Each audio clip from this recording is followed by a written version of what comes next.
প্রিয় দর্শক, ট্যাংরা মাছ ও কই মাছ দিয়ে মজার টমেটো টক রেসিপি। মাছগুলো খুবই তাজা, গ্রামের থেকে আনা তাজা টাটকা কই মাছ ও ট্যাংরা মাছ। প্রথমে আমি চুলায় 2 পিস দারচিনি, একটি এলাচ ও জিরা দিয়ে ফোড়নে হলুদের গুঁড়া দিয়ে তেলের ভিতরে মাছগুলো ভেজে নিয়েছি।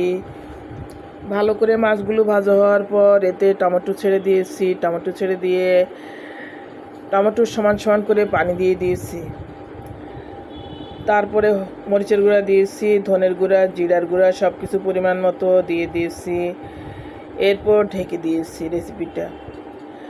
প্রায় 10 থেকে 15 মিনিট পর ঢাকনাটা তুলে নিয়েছি।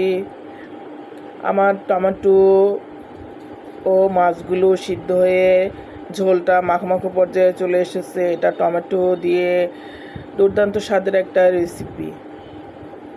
প্রিয় দর্শক, টক রেসিপিটা সকলেরই তৃপ্তিদায়ক একটি খাবার। ভাতের সাথে টক হলে ভাত খেতে খুবই মজা লাগে। তৈরি হয়ে গেল টমেটো দিয়ে একটি টক রেসিপি।